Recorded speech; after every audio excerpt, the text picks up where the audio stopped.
Waalaikumsalam warahmatullahi wabarakatuh. Puji syukur kita panjatkan Tuhan Yang Maha Esa karena pada pagi hari ini kita bisa melaksanakan in-house training tentang sekolah penggerak. Nah, untuk materi yang disajikan tentang sekolah penggerak nanti salah satunya adalah prinsip pengembangan kurikulum operasional di satuan pendidikan. Oleh karena itu, prinsip pengembangan kurikulum operasional di satuan pendidikan akan disampaikan oleh narasumber yaitu Bapak Sudarwoto. Untuk waktu dan tempat kami persilahkan. Terima kasih Pak Wildan. Assalamualaikum warahmatullahi wabarakatuh. Waalaikumsalam warahmatullahi wabarakatuh. Untuk materi ini saya akan menyampaikan yaitu tentang prinsip pengembangan kurikulum operasional di satuan pendidikan. Ini merupakan rangkaian dari bimtek tentang program sekolah penggerak. Di dalam prinsip pengembangan kurikulum ini ada beberapa prinsip yang perlu kita gunakan ya. Yang pertama ini, jadi prinsip yang pertama yaitu berpusat pada peserta didik. Artinya pembelajaran itu harus memenuhi kebutuhan perkembangan belajar peserta didik. Di tahapan belajar, kemudian kepentingan peserta didik, dan nanti acuannya adalah ini sebagai rujukan ya, outputnya adalah ini profil pelajar Pancasila. Nah, kenapa kok harus berpusat pada peserta didik? Karena peserta didik ini sifatnya adalah unik. Jadi artinya setiap peserta didik ini mempunyai karakteristik yang berbeda-beda. Oleh karena itu, kita tidak boleh menyamakan peserta didik itu. Jadi kurikulum yang dikembangkan nanti harus betul-betul bisa sesuai dengan minat, bakat dari peserta didik itu. Nah, sehingga peserta didik nanti ketika belajar itu merasa nyaman ya. Ini juga sesuai dengan konsep merdeka belajar. Jadi pendidikan yang memerdekakan. Nah, ini yang terpenting yaitu harus berpusat pada peserta didik. Kemudian yang kedua adalah kontekstual. Kontekstual ini adalah menunjukkan kekhasan dan sesuai dengan karakteristik satuan pendidikan tersebut. Baik dalam konteks sosial, budaya, kemudian lingkungan, ya, kemudian dunia usaha maupun dunia industri. Jadi sebagai contoh misalnya kalau di Gresik ya, ini adalah kekhasannya ini ada karena Gresik itu juga dikenal dengan kota wali ya. Jadi di sini banyak sekali budaya-budaya atau tempat-tempat ziarah untuk makam dari wali itu.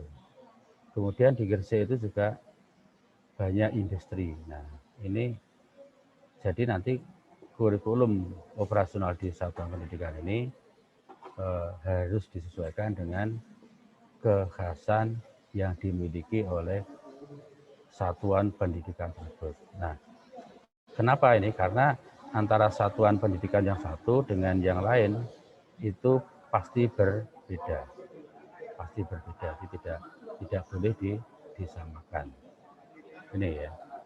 Kemudian yang berikutnya, yang ketiga yaitu esensial. Esensial ini artinya adalah semua unsur informasi penting yang utama yang dibutuhkan oleh para pemegang kepentingan tentang kurikulum yang digunakan di satuan pendidikan dapat diperoleh di dokumen tersebut. Bahasanya lugas dan mudah dipahami. tidak mengulang naskah atau kutipan yang sudah ada di naskah lain. Dokumen tidak perlu memuat kembali, misalnya lampiran ya, Kemendikbud seperti CP, struktur dan lain-lain dalam dokumen kurikulum operasional. Nah, ini saya kira jelas ya bahwa nanti sekolah ini akan mempunyai dokumen, jadi dokumen tentang kurikulum tingkat satuan pendidikan. Nah, kemudian yang berikutnya yaitu akuntabel. Akuntabel itu artinya apa? Dapat dipertanggungjawabkan karena berbasis data dan aktual. Nah, di sini yang dimaksud akuntabel itu ada beberapa aspek ya. Misalnya dari aspek penganggaran, pendanaan, kemudian kepanitiaan, program, dan lain-lain ini. Jadi semua itu harus betul-betul transparan, harus betul-betul dapat dipertanggungjawabkan dan terukur.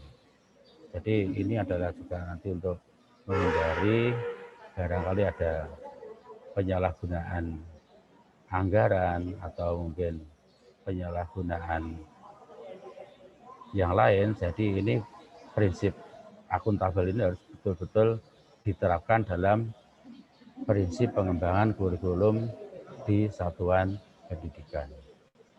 Kemudian yang terakhir mungkin ya, yaitu harus melibatkan berbagai pemangku kepentingan. Pengembangan kurikulum di satuan pendidikan ini harus melibatkan komite satuan pendidikan, berbagai pemangku kepentingan antara lain orang tua, organisasi, berbagai sentra, baik sentra industri, dunia kerja. Nah, ini nanti untuk SMK juga di bawah koordinasi dan supervisi Dinas Pendidikan atau kantor kementerian yang menyelenggarakan urusan pemerintahan di bidang agama sesuai dengan kewenangannya. Nah, Bapak Ibu sekalian yang saya hormati, biasanya ini selama ini faktanya ini kadang-kadang untuk penyusunan kurikulum di satuan pendidikan ini hanya melibatkan orang-orang tertentu saja.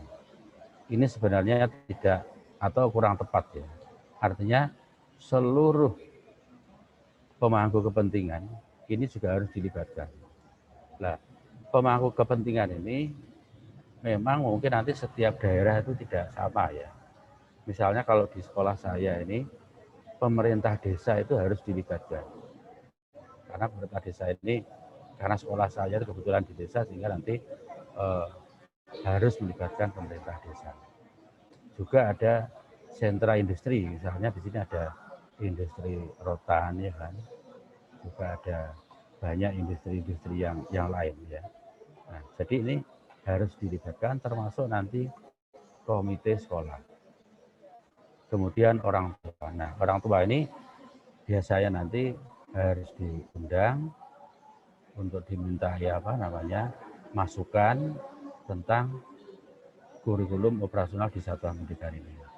Kemudian juga nanti organisasi, jadi organisasi yang mempunyai pengaruh atau yang ada di sekitar satuan pendidikan tersebut ya. Kemudian juga pemerintah terkait ya. Tadi sudah saya sebutkan misalnya pemerintah desa atau mungkin dinas pendidikan yang terkait atau yang lain. Ini semua pemangku kepentingan ini harus betul-betul dilibatkan dalam pengembangan kurikulum operasional di satuan pendidikan. Nah, mungkin itu yang bisa saya sampaikan. Mungkin nanti dari peserta ini ya ada pertanyaan, silahkan nanti ditanyakan, nanti akan kita diskusikan bersama-sama. Silahkan. Monggo Bapak Ibu, barangkali ada pertanyaan. Oh, dari ya mungkin Bapak Ibu, Bapak-bapak yang mewakili ada pertanyaan, kalau tidak boleh saya bertanya langsung ke narasumber. Oke. Oke. Semoga Pak. Untuk bisa dibukakan kembali slide yang prinsip-prinsip kayak akuntabel tadi, Pak. Oh ini Pak ya. Oke. Nah, ini yang berpusat pada peserta didik. ya. Ini. Oke.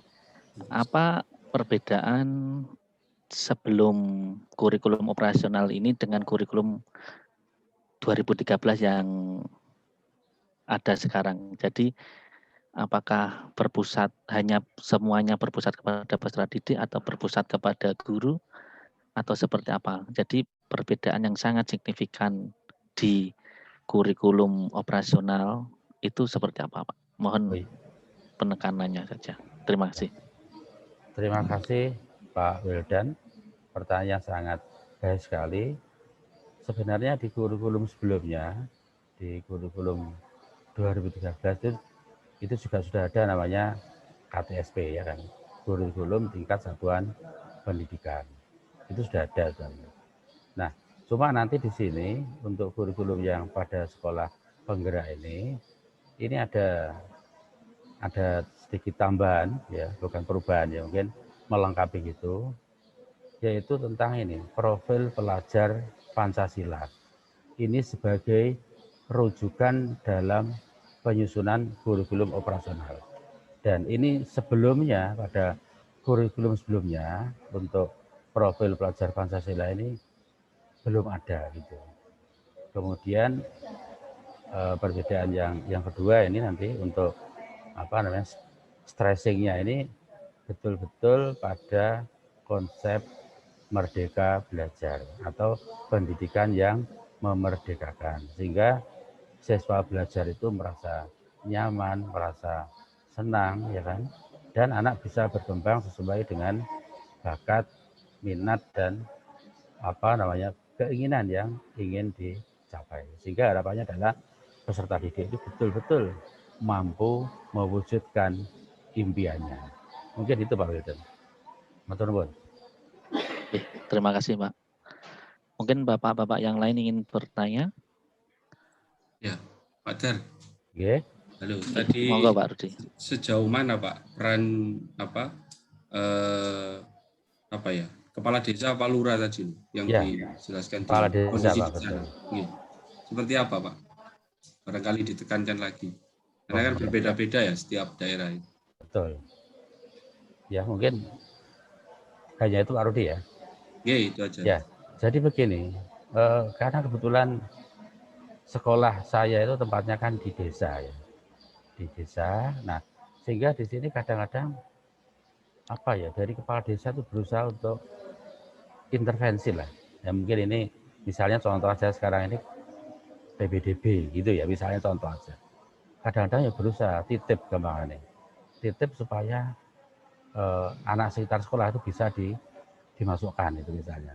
Tapi ya tetap disampaikan itu tidak bisa karena sudah ada aturan baku, yaitu dari yang menentukan anak diterima dan tidak itu kan dari sistem yang ditetapkan oleh Provinsi Jawa Timur. Ini contoh Pak Rudi, ini nyata sekali seperti itu kira-kira.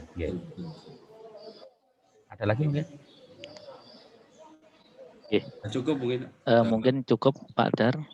Oke, kita untuk selanjutnya kita beri aplaus dulu untuk Pak Dar supaya ditutup atau mungkin ada yang perlu disampaikan Pak Dar terakhir.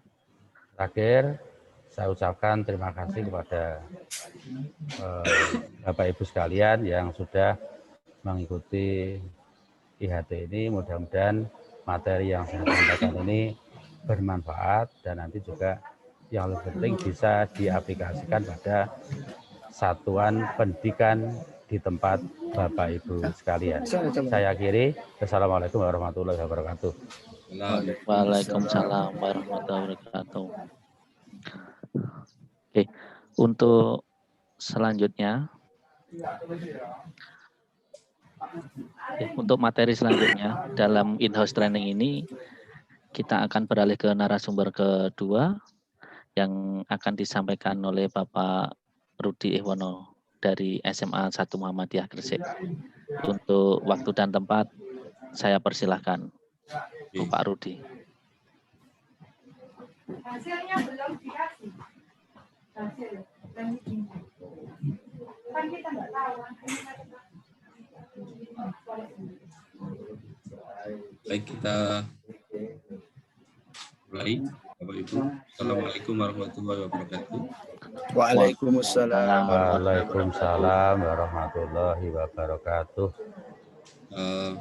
Bapak yang saya hormati, pada kesempatan IHT ini saya mencoba merangkum di materi kita, sehingga saya penasaran waktu itu kenapa kok sampai ada 6 prinsip tentang pelajar Pancasila itu, sehingga coba saya telusuri, saya baca-baca materi ini, kemudian saya memiliki materi pendidikan yang memerdekakan itu seperti apa. Nah, ini yang konsepnya yang pertama, ternyata filosofinya ini kan diambil dari Ki Hajar Dewantara.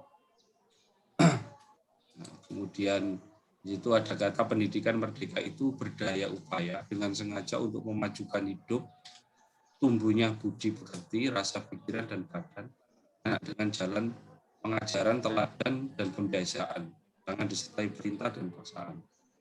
Nah, ini kadang-kadang kita memahami konsep ini itu juga terlalu berlebihan juga, sehingga ada beberapa quote itu di situ kita ngajar itu disuruh menghamba kepada murid. Nah, itu kata-kata menghamba itu kemarin saya juga kurang pas, tapi ternyata saya telusuri, jadi saya sampaikan di sini biar kita sama-sama belajar. Ini ruhnya dari sini. Nah, kemudian berdasarkan quote di atas yang disampaikan oleh Ki Hajar Dewantara adalah tentunya kita bisa mengetahui bahwa pendidikan yang memerdekakan itu adalah terinspirasi ya dari Bapak Pendidikan Nasional. Nah, ini tentu tetap tidak meninggalkan nilai-nilai agama. Yang kedua, ini saya rangkum kemarin ada dasar-dasar pendidikan. Itu yang pertama ada arti dan maksud pendidikan. Jadi perlu dirumuskan juga apa sebenarnya pendidikan itu, sehingga kata pendidikan dan pengajaran itu seringkali dipakai bersama-sama. Sebenarnya gabungan kedua kata itu memerlukan pengertiannya yang asli. Ini saya rangkum dari quote itu bahwa sebenarnya dinamakan pengajaran itu merupakan salah satu bagian dari pendidikan. Ini yang penting ya Bapak Ibu. Jadi sehingga kita tidak rancau bahwa di dalam pendidikan itu ada proses pengajaran. Nah, itu yang kemarin saya coba merangkum. Kemudian berikutnya yang kedua yang perlu dipahami di dalam proses pendidikan yang memerdekakan adalah tuntutan dalam hidup pertama. Saya kemarin bingung kata-kata ini, kemudian saya baca, perlu diingat bahwa pendidikan itu hanya suatu turunan di dalam hidup. Mungkin tadi ada sistem POD ya, pembelajaran orang dewasa, bahwa berdasarkan pengalaman. Ini penting sekali. Jadi turunan itu adalah pengalaman-pengalaman orang terdahulu, kemudian kita ambil istilahnya intisarinya, mana yang baik kita jalankan, kemudian yang buruk kita tinggalkan. Nah, ini tentu juga kita sampaikan kepada anak-anak kita sebagai makhluk manusia ataupun benda hidup, sehingga mereka hidup dan tumbuh menurut kodratnya sendiri. Tentu tetap kita perhatikan setiap anak didik itu memiliki keunikan yang disampaikan oleh Pak Dar itu benar sekali. Ini adalah dasar-dasar sehingga lahir ya konsep pelajar Pancasila. Berikutnya, perlukah tuntunan pendidikan itu? Jadi ini juga kata-kata yang menggelitik. Apa tuntunannya? Di dalam Islam sudah jelas tuntunan itu sangat penting daripada hanya sekedar tontonan atau visualisasi saja tanpa diarahkan. Inilah menjadi tantangan bagi kita sebagai seorang pendidik, bagaimana sekarang anak-anak itu hanya ditontonkan saja, divisualisasikan tanpa ada tuntunan ya. Di era disrupsi seperti ini, 4.0 tentu kita harus mampu ya sebagai seorang pendidik atau pengajar benar-benar mampu memberikan tuntunan pendidikan tentunya. Berikutnya, yang perlu kita perhatikan di dalam konsep ini adalah dasar jiwa anak dan kekuasaan pendidikan. Ini kata-katanya juga ada kata-kata kekuasaan pendidikan ini juga menggelitik ya, seperti apa sebenarnya. Nah, ini dasar jiwa atau kodrat jiwa manusia itu menurut asli itu kalau di dalam pertanyaan yang disampaikan oleh Pak Wahyu tadi ada benar dan salah. Nah, kalau menurut pembelajaran orang dewasa itu adalah yang lahir dari pemahaman kita, tetapi kalau anak-anak secara kodrat itu sangat terpengaruh oleh kondisi di luar. Sehingga ada kata kekuasaan. Kita berhak untuk, cuma kurang pas juga kata kekuasaan pendidikan. Kita ini maksudnya berhak untuk memberikan memberikan atau mengubah watak seorang anak. Jadi mencontohkan tadi, tuntunan tadi. Sehingga pola-pola bahwa anak itu sangat terpengaruh oleh pendidikan di luar. Beda dengan yang sudah dewasa. Ini seterusnya tadi saya baca banyak sekali, perlu kita bicara tabiat, kemudian perlu menguasai diri dalam pendidikan budi pekerti. Ini sesuai konsep dari Ki Hajar Dewantara tadi, budi pekerti, kemudian memahami jenis-jenis budi pekerti itu seperti apa. Kemudian ada istilah naluri pendidikan. Ini hal-hal baru yang mungkin perlu kita pelajari, teman-teman ya, Bapak-bapak di sini. Sehingga harapan pendidikan yang memerdekakan itu adalah ini ya, intisarinya kan ini yang kita pelajari secara 6 itu, kalau di dalam konsep itu kan ini. Nah, profil pelajar Pancasila ini ada pelajar Indonesia merupakan pelajar sepanjang hayat yang memiliki kompetensi global dan berperilaku sesuai nilai-nilai Pancasila. Nah, nilai-nilai Pancasila perlu kemarin juga sudah disampaikan ya. 1, beriman dan bertakwa pada Tuhan Yang Maha Esa, kemudian mandiri, bernalar kritis, berbhinneka global, bergotong royong dan kreatif. Ya. Kalau di materi itu kemarin saya rangkum ketika ada tugas itu seperti apa ya ini. Saya tulis di sini beriman itu adalah, ini hasil diskusi dengan teman-teman kemarin yang saya jadikan materi ini, memiliki spiritualitas tinggi sehingga dapat menerapkan segala nilai-nilai baik sesuai dengan ajaran agama dan kehidupannya sehari-hari. Ini penting. Kemudian yang kedua adalah berkepentingan global. Nilai Pancasila ini adalah tunggal, wajib menjadi nilai yang dipegang bersama oleh seluruh masyarakat Indonesia dan seterusnya. Kemudian berikutnya adalah gotong royong. Ini istilah lama yang kemudian muncul lagi. Jadi ini kalau hasil diskusi dengan teman-teman ini adalah pelajar Pancasila mampu melakukan kegiatan bersama dengan sukarela agar kegiatan tersebut terasa lebih lancar, mudah dan ringan. Kemandirian juga merupakan kunci penting dalam kehidupan, meskipun mampu menjalankan sesuatu dengan gotong royong, tetapi pelajar mampu menyelesaikan sesuatu dengan baik dan penuh tanggung jawab. Berikutnya, nomor 5, ciri-cirinya dari rangkuman pendidikan yang mereka adalah bernalar kritis. Ya, bernalar kritis ini kemampuan bernalar kritis sangat diperlukan. Kemampuan ini diartikan sebagai kemampuan secara objektif, memproses baik secara kualitatif, kuantitatif, jadi bukan hanya sekedar hitungan, tapi juga nyata, membangun keterkaitan antara informasi, menganalisis informasi, mengevaluasi, bahkan menyimpulkan. Ya, diharapkan mampu ya, ini kemarin disampaikan teman-teman sesuai sila keempat, harus paham. Kreatif untuk menciptakan berbagai penemuan inovatif ya. Jadi di dalam kreatif itu ada inovatif, jadi kreatif tinggi, ada hal baru yang disampaikan ya. Tentu ini adalah harapan kita bersama di dalam pencapaian 6 ciri pelajar profil pelajar Pancasila. Jadi saya kira itu teman-teman nanti bisa dilengkapi. Kalau ada pertanyaan kami persilakan. Ya, terima kasih Pak Wildan. Saya kembalikan ke moderator. Ya, mungkin Bapak-bapak ada yang mau bertanya tentang prinsip pembelajaran yang memerdekakan. Mungkin Pak Jai atau Pak Dar. Wong-wong kan nggak belum mulai Mas semua. Tasuk dulu kayak ini mau nanya. Kok biar di awak dia kan? Monggo Pak J dulu nggak apa-apa. Oh, Monggo, Pak J. terpaksa kesibukan campur lagi. Ya formalitas ya. Mas Budi ditampakkan tadi Mas kaitannya apa namanya profil pemuda. Ya. Ya. Nah, ini enggak? ya.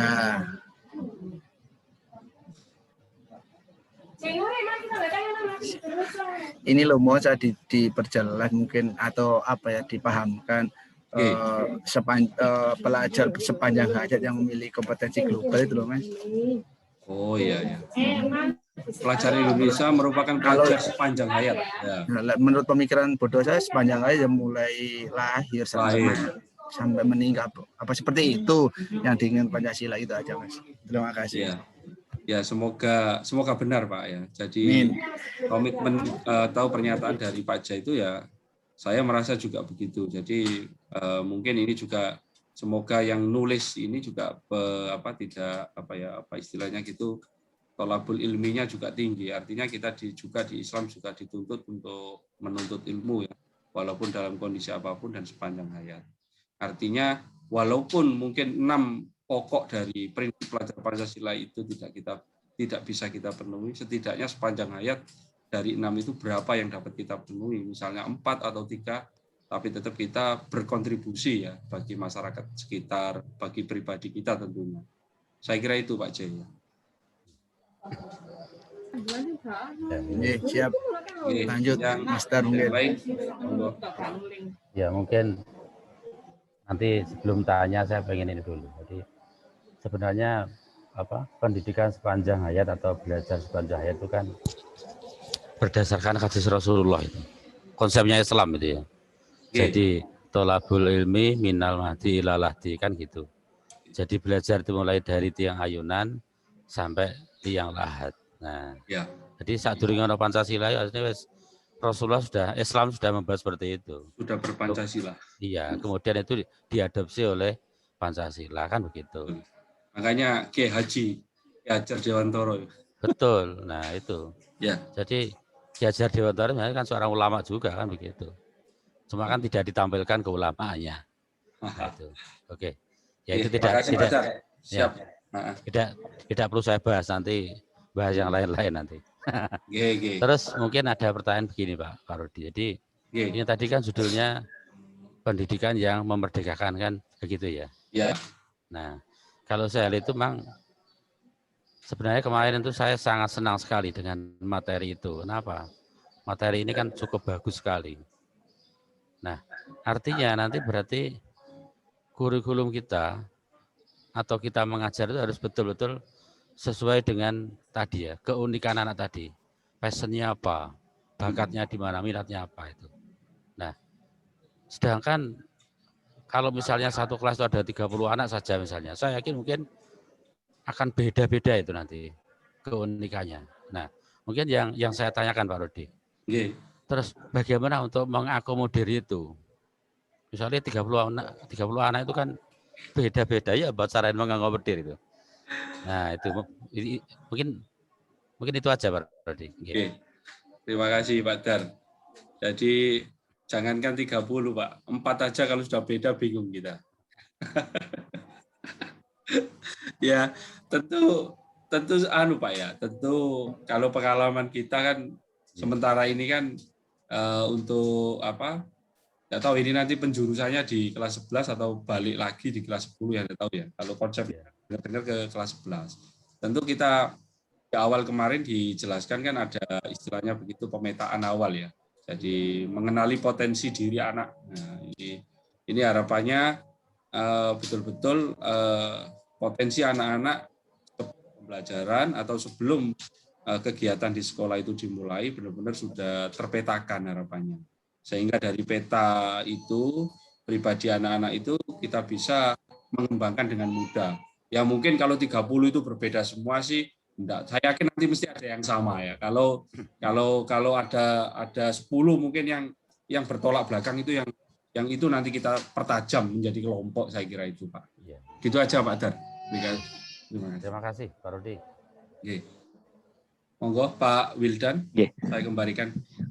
Ya, terima kasih Pak Rudi atas pemaparannya di dalam IHD ini. Semoga ya teman-teman peserta IHD bisa menyerap ilmu yang didapat dari narasumber.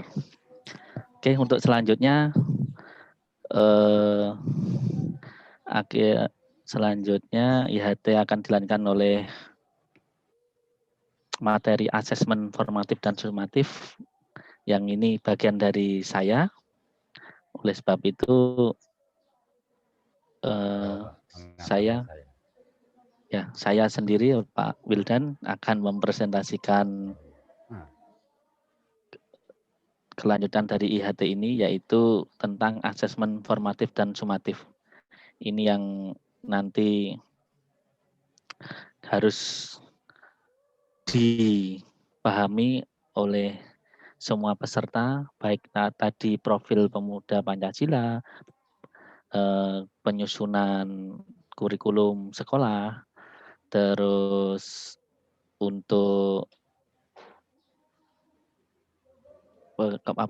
pembelajaran yang memerdekakan. Oke, untuk selanjutnya saya akan share terlebih dahulu materi asesmen formatif dan sumatif.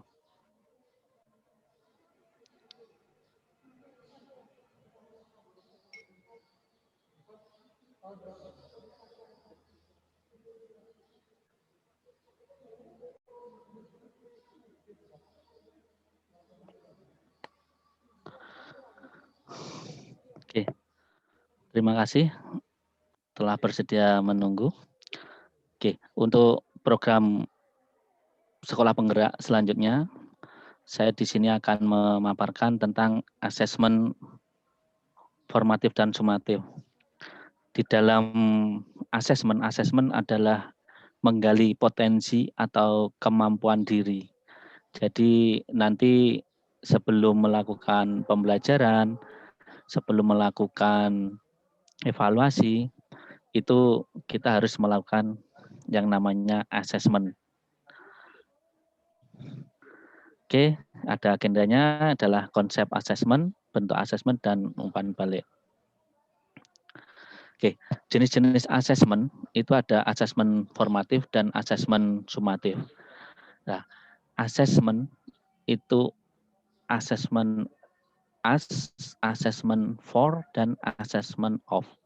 Yang di sini di antara kedua asesmen, ya, asesmen formatif yaitu asesmen sebagai refleks proses pembelajaran, yaitu asesmen as, dan asesmen for, asesmen untuk perbaikan proses pembelajaran.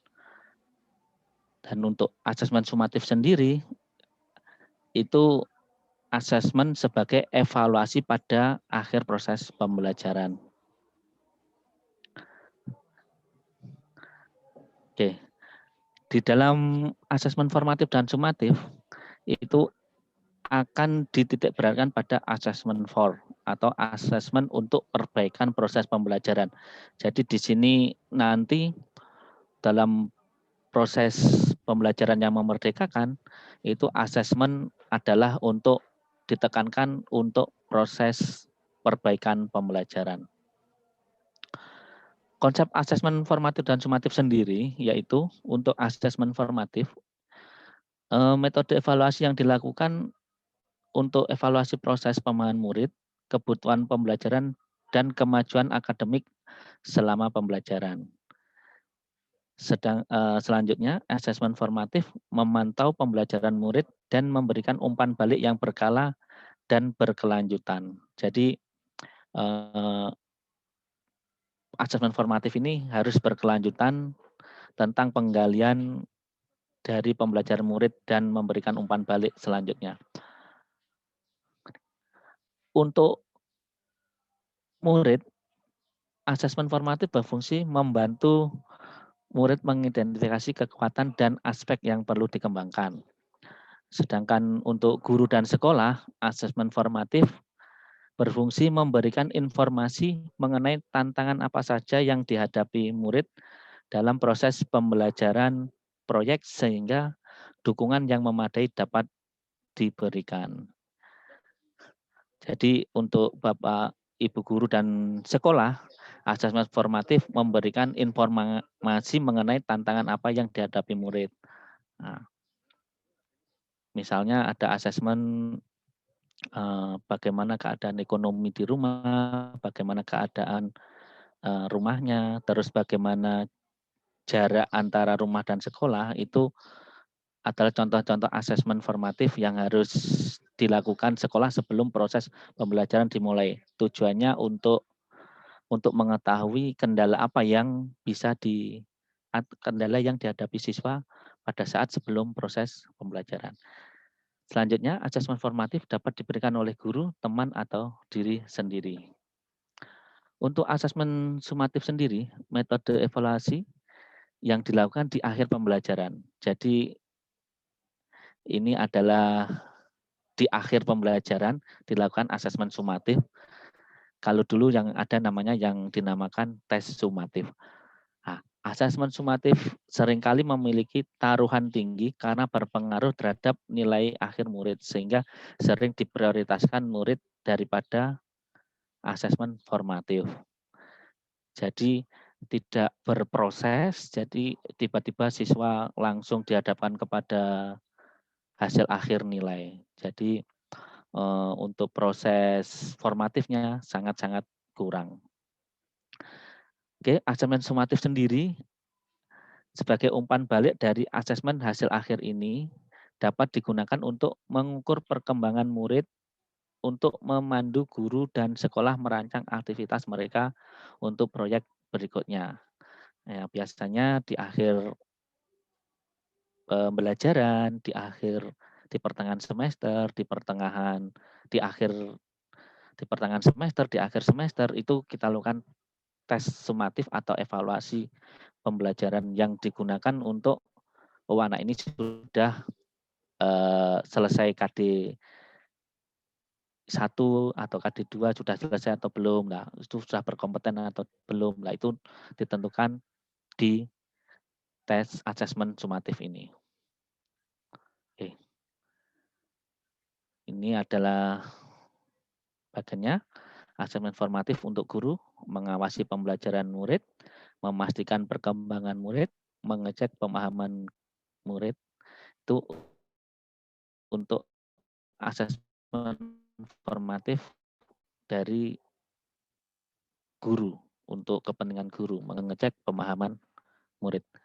Untuk murid sendiri, asesmen formatif digunakan untuk mengevaluasi pembelajaran sendiri, membangun pengetahuan, mengidentifikasi kekuatan dan kelemahan, meningkatkan kemampuan. Jadi murid atau siswa bisa, oh saya dapat nilai sekian. Jadi saya harus membangun pengetahuan atau meningkatkan pengetahuan lagi. Jadi untuk siswa ini saling berketerkaitan. Terus mengidentifikasi kekuatan dan kelemahan. Nah, saya di materi ini sudah bisa. Kelemahan saya di materi ini belum bisa. Itu untuk mengidentifikasi kekuatan dan kelemahan dari segi murid itu sendiri. Terus untuk meningkatkan kemampuan. Jadi mengevaluasi diri sendiri, oh saya sudah mampu atau belum, itu biasanya bukan orang lain yang menilai. Jadi siswa tersebut yang bisa menilainya.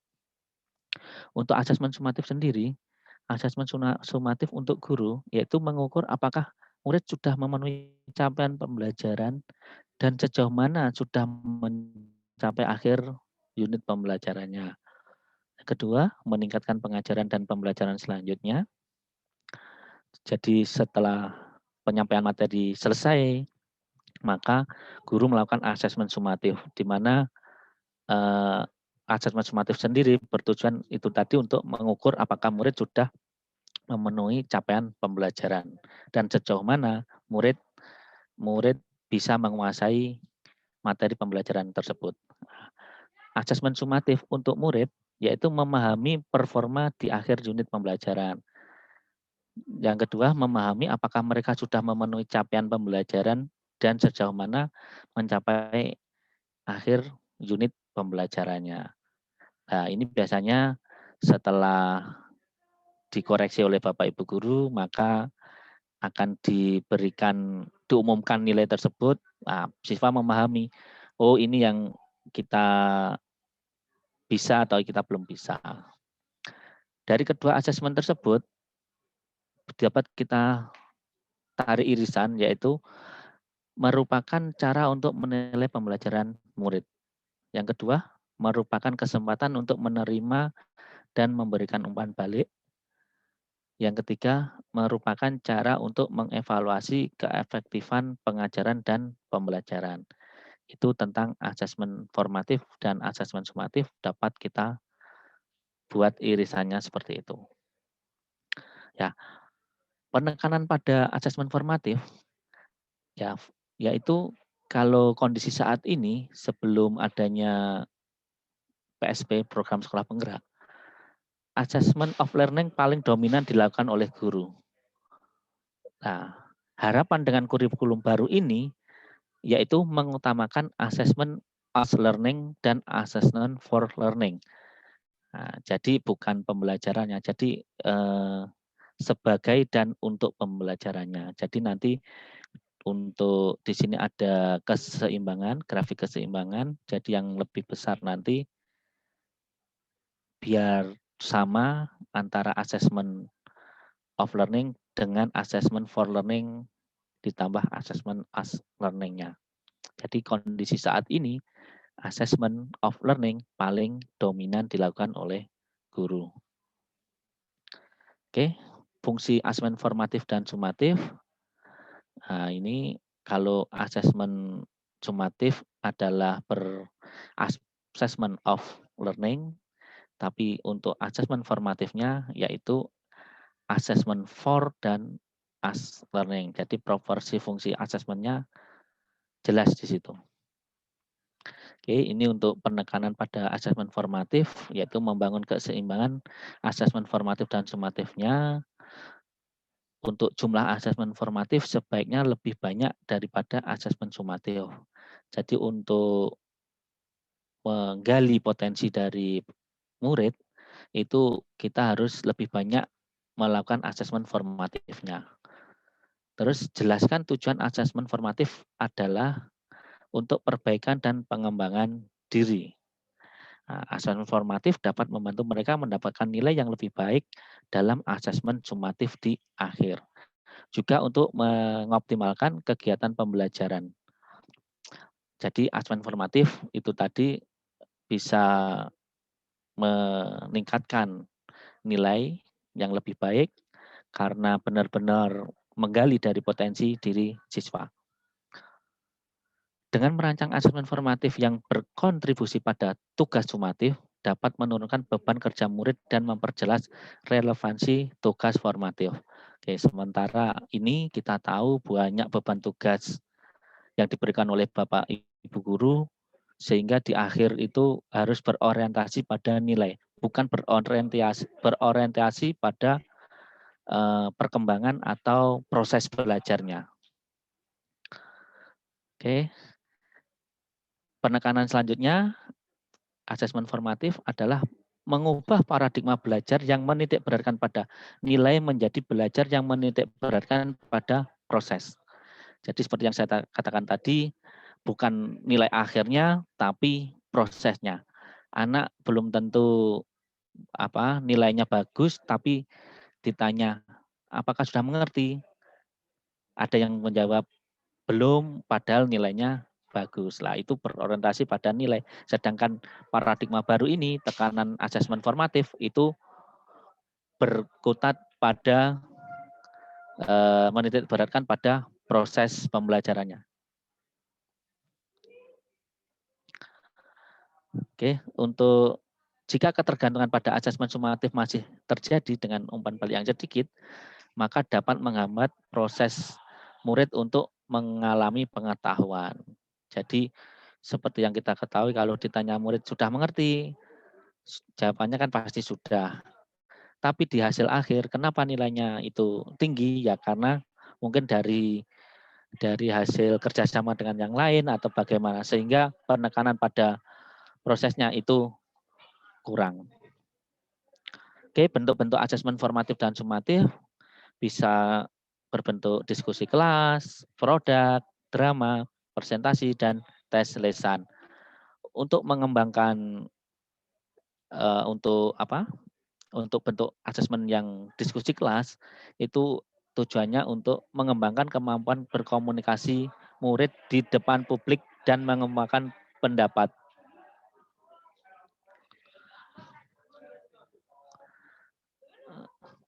Terus melatih murid untuk belajar berdemokrasi, mendengarkan dan menerima pendapat orang lain yang mungkin berbeda dengannya, juga merespon pendapat tersebut dengan cara yang sopan dan simpatis. Nah, itu sebagai bentuk-bentuk bergotong royong, berdemokrasi, dan untuk mencapai tadi profil pelajar Pancasila. Untuk bentuk drama, yaitu mengembangkan kemampuan seni peran dan berkomunikasi murid.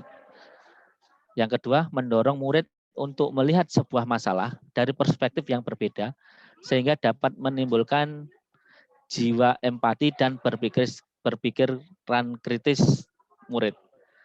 Jadi dalam bentuk drama berarti bisa mengekspresikan kemampuan yang ada dalam diri siswa tersebut. Produk, selanjutnya produk itu membuat model miniatur 3D atau 3 dimensi atau diorama, produk digital, produk seni dan lain-lain. Biasanya untuk komunikasi, biasanya sekarang produk digitalnya bisa berupa gambar yang sudah didesain sedemikian rupa, bentuk-bentuk banner, terus bentuk cara membuat iklan, terus untuk 3D-nya bisa membuat diorama. Untuk sejarah kemarin diorama mungkin manusia purba, biologi juga seperti itu. Lah, itu berorientasi pada produk, mengembangkan kreativitas, terus menanamkan pengertian mengenai sebuah peristiwa. Selanjutnya, untuk asesmen formatif dan sumatif bisa berbentuk presentasi, yaitu siswa disuruh atau diajarkan untuk mengembangkan kemampuan berkomunikasi. Bagaimana cara menghadapi menjadi narasumber atau menjadi pusat perhatian yang selama ini mungkin siswa hanya berorientasi pada audien, jadi hanya mendengarkan guru menerangkan. Yaitu yang kedua, presentasi adalah mendorong murid untuk memahami topik presentasi dengan mendalam. Jadi dengan dia ditunjuk sebagai narasumber atau perwakilan yang ingin mempresentasikan, itu siswa dapat mendalami lebih, memahami lebih dalam tentang topik yang akan dibuat presentasi. Yang terakhir itu bisa berbentuk tes lisan, bisa kuis tanya jawab secara lisan, terus menginformasikan pemahaman murid, menerapkan umpan balik. Jadi tes lisan ini adalah cara cepat untuk melakukan asesmen formatif dan sumatif. Dari situ, dari tes lisan itu dapat ditarik kesimpulan juga, kesimpulan awal bahwa oh murid ini seperti ini, siswa ini seperti ini. Jadi siswa sesuai kodratnya mempunyai pikiran atau kemampuan berpikir masing-masing, tidak bisa disamaratakan. Oke, untuk refleks untuk ya bentuk asesmen selanjutnya, contoh bentuk asesmen tertulis ada refleksi, esai, jurnal, poster, tes tertulis. Nah, ini misal lomba esai atau merefleksikan siswa untuk digunakan guru melihat sisi lain proses pembelajaran murid. Jurnal dilatih mengorganisasi dan mengekspresikan ide pemikiran mereka dalam bentuk tulisan. Biasanya ditulis dengan bahasa yang kurang formal sehingga memberikan murid kebebasan berpikir kreatif. Yang ketiga, menjadi alat untuk murid merefleksikan perkembangan secara berkesinambungan. Poster, selanjutnya asesmen formatif secara tertulis, formatif dan sumatif adalah poster, yaitu mendorong kemampuan murid untuk mengeksplorasi topik dan komunikasi pemahaman mereka dengan secara semenarik mungkin. Yang selanjutnya, tes tertulis bisa berbentuk kuis pertanyaan, kuis pilihan ganda, dan sehingga dapat menerapkan biasanya pertanyaan yang sifatnya umpan balik. Ya, sekarang menuju ke umpan balik. Mengapa umpan balik itu penting? Umpan balik merupakan kumpulan informasi mengenai bagaimana seseorang melakukan suatu kegiatan. Umpan balik biasanya berisi hal baik yang sudah dilakukan atau hal yang butuh perbaikan atau hal-hal yang bisa dikembangkan untuk aktivitas selanjutnya. Umpan balik sendiri untuk guru yaitu memberikan informasi perkembangan murid untuk memodifikasi pengajaran dan pembelajaran di masa depan. Sedangkan untuk siswa, umpan balik sendiri yaitu membantu murid atau siswa untuk mengetahui kelebihan dan kekurangan mereka sehingga murid dapat mengatur dan merasa berperan dalam proses pembelajaran mereka. Yang kedua, memberikan umpan balik kepada sesama teman juga memberikan kesempatan bagi murid untuk belajar dari satu sama lain. 10 prinsip pemberian umpan balik yaitu selektif, mudah dimengerti, transferable, melihat ke belakang, spesifik, lebih dari penilaian, tepat waktu, kontekstual, seimbang, dan melihat masa depan. Itu adalah 10 prinsip pemberian umpan balik yang efektif. Jadi ujung-ujungnya adalah melihat masa depan dari segi siswa tersebut. Oke.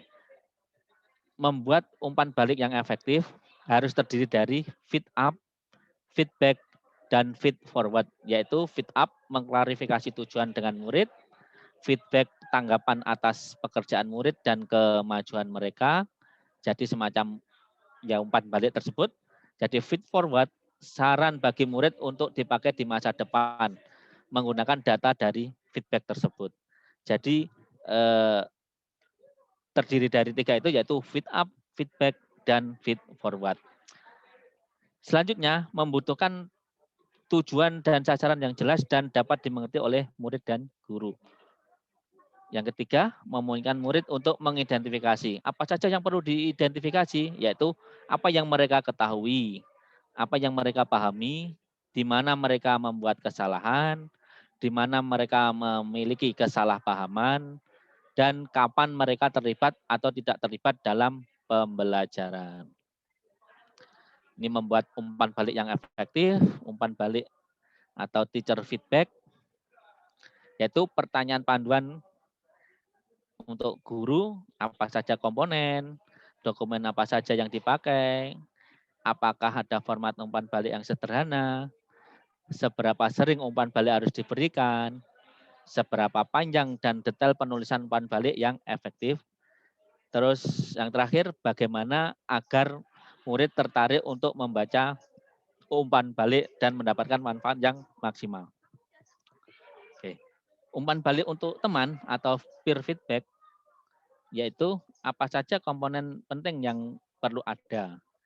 Apa yang bisa kamu pakai untuk membantu umpan balik yang efektif dan objektif bagi temanmu. Selanjutnya, apa hal baik yang sudah dilakukan oleh temanmu? Apa yang bisa diperbaiki atau dikembangkan lagi oleh temanmu? Apa yang bisa dilakukan oleh temanmu atau agar karyanya bisa lebih baik? Terus informasi apa yang kamu rasa akan bermanfaat untuk membantu pengembangan diri temanmu? Jadi umpan balik teman itu atau peer feedback itu biasanya lebih mengena kepada siswa atau murid karena bahasanya sepemahaman. Oke, itu tingkatan leader feedback. Contoh praktiknya memberikan umpan balik secara berjenjang, yaitu mulai dari klarifikasi, penilaian, perhatian, saran, dan apresiasi. Untuk klarifikasi, apa yang kamu maksud dengan bla bla bla itu.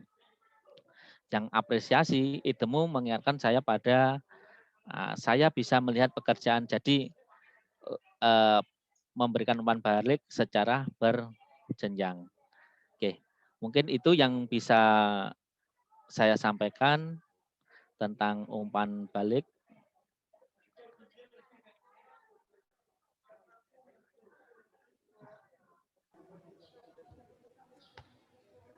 Oke, mungkin ada yang perlu ditanyakan teman-teman, Bapak-bapak. Wis lengkap. Wis lengkap seru. Sangat lengkap sekali, Mas. Ya. Mantap. Oh, gitu. Langsung materi berikutnya ini. Oke. Untuk dari saya, mohon maaf apabila dalam penyampaian kepada Bapak-Bapak peserta IHT kurang berkenan, dan apabila kurang sepemahaman atau belum begitu paham, kita di sini sifatnya saling sharing, saling belajar, saling mendukung, bukan saling menjatuhkan. Terima kasih. Mungkin cukup dari saya. Assalamualaikum warahmatullahi wabarakatuh.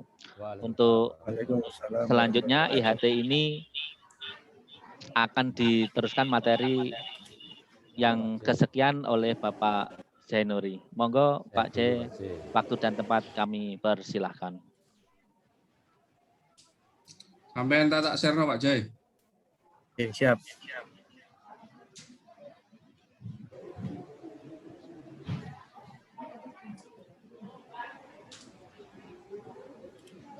Sambil menunggu materi akan di-share oleh Mas Rudi. Bisa saya awali ya Mas ya? Monggo. Kawan-kawan yang lain. Terima kasih. Assalamualaikum warahmatullahi wabarakatuh. Waalaikumsalam warahmatullahi wabarakatuh. Pada kesempatan siang menjelang, bukan siang menjelang, memang sudah siang, akan saya sampaikan beberapa materi terkait dengan alur tujuan pembelajaran. Selanjutnya, Mas. Nah, ini stop. Nah, tujuan pembelajaran di sini, kurikulum sekolah penggerak ini, saya bacakan. Tujuan pembelajaran merupakan deskripsi pencapaian 3 aspek kompetensi, yaitu pengetahuan atau sering kita dengar dengan kognitif, keterampilan yaitu psikomotor, dan sikap adalah afektif yang diperoleh siswa dalam satu atau lebih kegiatan pembelajaran, disusun secara kronologis berdasarkan urutan pembelajaran dari waktu ke waktu menjadi prasyarat menuju capaian pembelajaran. Nah, rumusan masalah pembelajaran tidak hanya mencukup tahap kognitif yang meliputi mengingat, memahami, mengaplikasi, menganalisa, mengevaluasi, dan mencipta. Dari dimensi pengetahuan disampaikan secara faktual, konseptual, prosedural, metakognitif, tetapi juga mengikut sertakan perilaku capaian kecakapan hidup, yaitu dalam definisi kritis, kreatif, komunikatif, dan kolaboratif. Serta tidak lupa ruhnya pembelajaran adalah profil pelajar Pancasila, yaitu beriman, berkebinekaan global, bergotong royong, kreatif, bernalar kritis, dan mandiri. Selanjutnya, konsep pembelajaran meliputi secara operasional meliputi 3 aspek, yaitu pertama kompetensi. Kompetensi di sini adalah kemampuan yang didapat didemonstrasi oleh siswa atau diaktualisasi dalam bentuk produk kinerja secara konkret dan abstrak yang menunjukkan siswa telah berhasil mencapai tujuan pembelajaran. Kata kerja operasional yang didapati mengacu pada taksonomi Bloom. Seperti contoh, peserta didik atau siswa menyajikan solusi untuk menangani perubahan kondisi alam di permukaan bumi akibat faktor manusia. Ini bisa dikatakan kalau dalam ranah adiwiyata adalah isu global. Jadi bagaimana kita menangani isu global itu dengan efek rumah kaca misalnya, itu bisa. Selanjutnya yang kedua adalah konten. Konten ini adalah ilmu pengetahuan atau konsep utama yang diperoleh siswa melalui pemahaman selama proses pembelajaran di akhir dalam satu unit pembelajaran. Nah, ilmu apa atau konsep apa yang dipahami di akhir satu unit pembelajaran? Pertanyaan perlu dijawab oleh siswa setelah mendapatkan seperti contoh ini, perubahan kondisi alam permukaan bumi karena faktor alam. Bisa jadi ini untuk kondisi saat ini bisa mengangkat perubahan iklim atau perubahan musim yang tidak bisa ditebak. Nah, mungkin itu. Yang ketiga adalah variasi. Nah, variasi ini adalah sebuah keterampilan berpikir apa saja yang perlu dikuasai siswa dapat mencapai tujuan pembelajaran. Pengguna keterampilan berpikir kreatif, kritis, dan tingkat tinggi seperti mengevaluasi, menganalisis, memprediksi, menciptakan, dan lain sebagainya. Keterampilan berpikir apa saja yang harus dikuasai oleh siswa untuk mencapai tujuan pembelajaran. Nah, di sini menggunakan variabel HOTS. Jadi berpikir tingkat tinggi. Nah, dicontohkan di sini menganalisa hubungan antara manusia dan perubahan alam di permukaan bumi dan menarik kesimpulan penyebab-penyebab utamanya. Di mana untuk bisa menganalisa hubungan dan menarik kesimpulan peserta didik perlu mengalami, memahami, mengaplikasikan materi tersebut. Selanjutnya, nah di sini adalah contoh tujuan pembelajaran. Dicontohkan di sini menjelaskan hukum Newton dengan menggunakan kita yang sebagai pengajar menceritakan fenomena dalam keseharian hidup sehari-hari. Ini di sini katakan dalam belajar fisika Newton, tapi dalam belajar geografi atau belajar lainnya bisa menggunakan tadi perubahan musim atau perubahan iklim yang saat ini lagi gencar-gencarnya dan perubahannya yang tidak bisa ditebak. Berikutnya sebagai contoh adalah merancang solusi untuk menyelesaikan masalah dalam konservasi energi dalam skala rumah tangga. Di sini kita bisa mengambil sebagai contoh adalah energi alternatif selain gas. Nah, bisa jadi menggunakan tenaga surya atau tenaga matahari untuk memasak di skala rumah tangga. Nah, yang perlu dicatat adalah kompetensi atau kata kerja yang menunjukkan keterampilan. Nah, seperti contoh, buatlah energi alternatif yang ada di sekitar Anda, itu juga bisa. Nah, terkait konten, kalau energi ini jelas materinya adalah energi alternatif. Untuk variasi keterampilannya berpikir kritis menggunakan sumber daya apa? Misal menggunakan sumber daya alam, misal contoh menumpuknya sampah dijadikan satu energi. Mungkin itu yang sudah saya sampaikan untuk konsep pembelajaran, tujuan pembelajaran. Terima kasih atas waktu dan kesempatannya. Mungkin ada yang memberi masukan, mohon disampaikan. Terima kasih, waktu saya kembali ke moderator. Karena masih ada waktu sekitar 3 menit sampai 4 menit. Minimal 7 menit untuk presentasi. Iya. Dar? Pak Wildan. Ayo Pak Wildan, betul. Monggo Pak Dar, ada tanggapan? Atau mungkin menambahi, boleh kok.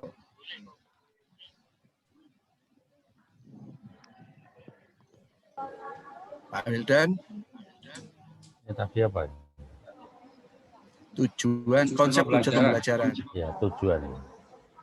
Tujuan apa namanya pembelajaran ya. Itu konsepnya berarti Pak ya, nanti kira-kira apa itu sama dengan kalau kita buat RPP gitu ya nanti ya. Ya, kalau mungkin kurikulum lama seperti itu, nah di kurikulum yang baru itu seperti ya ini tujuan pembelajaran seperti RPP ya. Jadi kalau dulu ada KIKD, sekarang tidak ada KIKD Pak. Ya ada tujuan pembelajaran, perumusan tujuan pembelajaran. Mungkin seperti itu. Jadi kalau saya lihat kan mirip-mirip RPP gitu Pak. Iya, betul Pak. Pemikiran saya kemarin juga seperti itu. Pak ini RPP, cuma VRPP-nya format kemarin kalau tidak salah disampaikan tidak ada yang baku. Jadi kita bikin sendiri. Iya. Mungkin seperti itu Pak. Iya. Ya, terima kasih Pak. Itu aja perlu banyak klarifikasi. Terima kasih kembali Bapak. Oke. Pak Wildan bisa mungkin ada yang ditambahkan pesan-pesan terakhir Pak J untuk peserta IHT? Wah, kalau peserta terakhir kira ya. Maksudnya pesan-pesan sebelum materi selanjutnya dimulai. Pesannya apa Mas Rene? Kalau maju bersama hebat semua kan sudah biasa ya. Untuk peserta IHT ini motivasinya apa dari Pak J supaya teman-teman bergerak menuju ke arah perubahan yang menuju ke pembelajaran yang memerdekakan? bahasa saya begini Bapak, mungkin kalau salah ya, nggak apa-apa ya. Teruslah bergerak untuk bergerak dan bergerak, karena kita menuju guru merdeka, menghadapi siswa, menghadapi perubahan skala merdeka. Seperti itu. Wah, mantap. Ya, Oke, terus terima kasih. bergerak dan bergerak. Oke, Bapak Ibu peserta IHT, tiba saatnya kita ucapkan terima kasih dulu kepada narasumber Bapak Jenuri. Terima kasih atas pemaparan materi yang sangat membantu atau menambah wawasan pengetahuan kita. Oke, kita beri aplaus dulu untuk Bapak Jenuri. Oke, untuk sesi selanjutnya setelah mendengarkan pemaparan dari Bapak